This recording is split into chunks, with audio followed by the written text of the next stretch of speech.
Hello everyone. So এই লেকচারে আমরা কথা বলবো স্ট্যাটিক মেথড নিয়ে এবং এটা কি সেটা জানবো এবং কিছু রিয়েল লাইফ এক্সাম্পল দেখবো। So let's get started. তো আমরা শেষ লেকচারে সেটার গেটার নিয়ে কথা বলছিলাম এবং কিছু জিনিস দেখেছি। এখন দেখবো স্ট্যাটিক মেথড। এটা খুবই ছোট একটা জিনিস, জাস্ট হচ্ছে কনসেপ্টটা নিব যে এটা আসলে কী। অলরাইট। তো স্ট্যাটিক মেথড হচ্ছে আমরা যে ক্লাস থেকে ইনস্ট্যান্স বানাই এবং আমরা তো জানি যে ক্লাস থেকে প্রোটোটাইপাল ইনহেরিটেন্স হয়, অর্থাৎ ক্লাসের ভিতরে যে প্রপার্টি মেথড এগুলো থাকে সেগুলো কিন্তু ইনস্ট্যান্স, অর্থাৎ যেগুলো অবজেক্ট ওই প্রোটোটাইপ বা ক্লাস থেকে তৈরি হয় সেগুলোও পায়, এক্সেস পায়। মেথড প্রপার্টি যেগুলো ক্লাসে থাকে সেগুলো হচ্ছে তার ইনস্ট্যান্সগুলোও পায়। কিন্তু স্ট্যাটিক মেথডের কনসেপ্টটা হচ্ছে যে আমরা সেই মেথডটা বা যেই মেথডটা লিখবো, মেথড বা প্রপার্টি, সেটা হচ্ছে শুধুমাত্র সেই ক্লাসেই বিদ্যমান থাকবে, ক্লাস থেকে আর অন্য কোথাও যাবে না।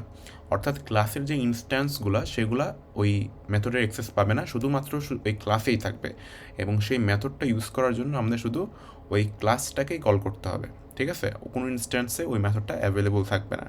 তো আসি একটু দেখি যে এটা আসলে কি বলা হচ্ছে এটা।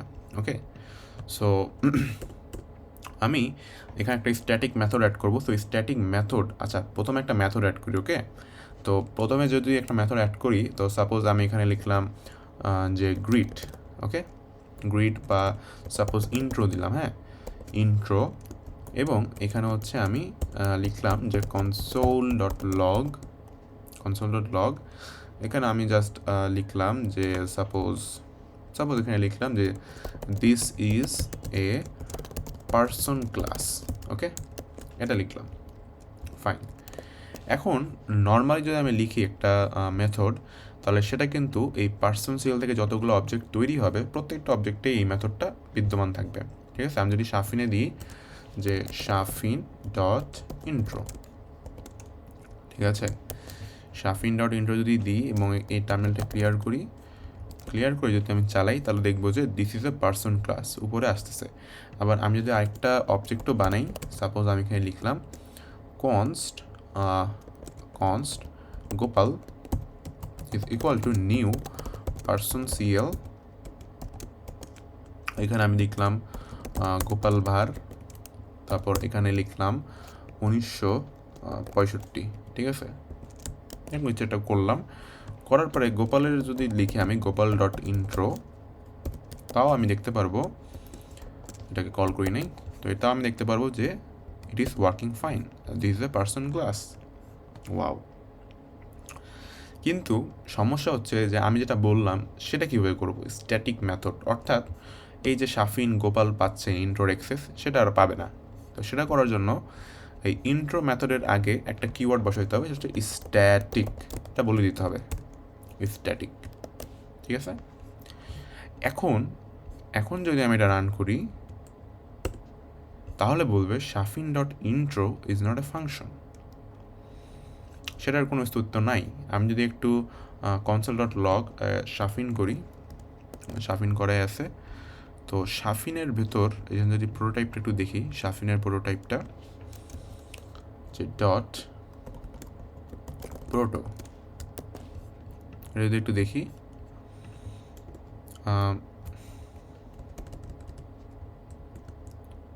আচ্ছা এখন তো আসবে না, কারণ এটাকে কমেন্ট করতে হবে, নাহলে এররের জন্য এখানে বসে থাকবে। এগুলো আপাতত কমেন্ট করি। তো এখন যদি আমি রান করি, তাহলে আমি দেখব যে প্রোটো, আচ্ছা এখানে আমরা দেখতে পারবো না, আমাদেরকে দেখতে হবে সাপোজ আমি এখানে লিখলাম পার্সন সিএল ডট প্রোটোটাইপ। টার্মিনালে দেখাবে না আসলে, আমাদেরকে দেখার জন্য ব্রাউজারে যেতে হবে। সো রিলোড দেওয়ার পর এখানে দেখব যে আমার এই পার্সন সিএলের মধ্যে কনস্ট্রাক্টর আছে আর ক্যালকেজ আছে, ওই ইসের কোনো অস্তিত্বই সেখানে নাই।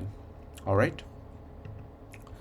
তো এই পার্সন সিএলের এই জিনিসটা যে স্ট্যাটিক যে বিষয়টা, এটা হচ্ছে এখানে আমরা যদি একটু দেখি পার্সন সিএলের প্রোটোটাইপ, তো এখানে দেখবো যে ক্যালকেজ নামের যে ফাংশনটা সেটা আছে, পার্সন সিএল আছে, সেটার গেটার আছে, বাট ওইটা আসলে নাই। ঠিক আছে, তো এটা হচ্ছে স্ট্যাটিকের কাজ। এখন আমি যদি এইভাবে কল করতাম যে পার্সন সিএল ডট ইন্ট্রো,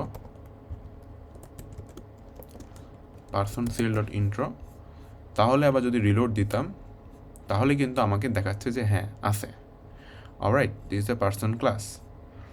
এবং এটাই হচ্ছে আপনার বিষয় যে আমি হচ্ছে ক্লাস থেকে ইন্ট্রোর অ্যাক্সেস পাবো, কিন্তু সেই ইন্ট্রোটা অন্য জায়গাতে অ্যাক্সেস হবে না, শাফিনও পাবে না, গোপালও পাবে না।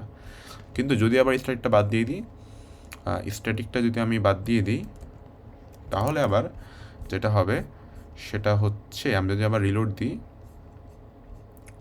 রিলোড দিলে বলবে যে person CL dot intro is not a function, অর্থাৎ সে আবার এখন পাবে না। ওকে, সো আমি যদি এখন একটু দেখি যে পার্সন সিএল এটা কনসেপ্ট লক করা আছে, হ্যাঁ আছে। এখন যদি আমি দেখি তাহলে এটার মানে এই পার্সন সিএলের গায়ে ওই যে পাবলিক মেথড হিসেবে আমি দেখতে পাচ্ছি যে ইন্ট্রো আছে। সো যে কেউ ইন্ট্রো ইউজ করতে পারবে এখন, কিন্তু সেই সময় শুধুমাত্র পার্সন সিএলই পারতো, কিন্তু এখন আর পার্সন সিএল পারতেছে না, কিন্তু পার্সন সিএলের অবজেক্টগুলো পারবে। ঠিক আছে, তো এটাই হচ্ছে স্ট্যাটিক মেথড। তো আশা করি আমরা বুঝতে পেরেছি এই এক্সাম্পলগুলো দেখে যে আসলে কীভাবে কী কাজ করছে ইন্ট্রো। এবং তারপর যদি ক্লিয়ার না হয় অবশ্যই আমাকে জানাবেন, এবং এই ভিডিওটা আমি বলবো যে আরেকবার দেখার অনুরোধ করব। হ্যাঁ, তো দেখলে বিষয়টা আরও বেশি ক্লিয়ার হবে। অলরাইট, অ্যান্ড শুধু দেখলেই হবে না, দেখার সাথে সাথে একটু কোড করার জন্য বলবো যে আমার সাথে এই কোড করে দেখতে যে কোনটাতে কী হচ্ছে। Alright, so see you in the next video.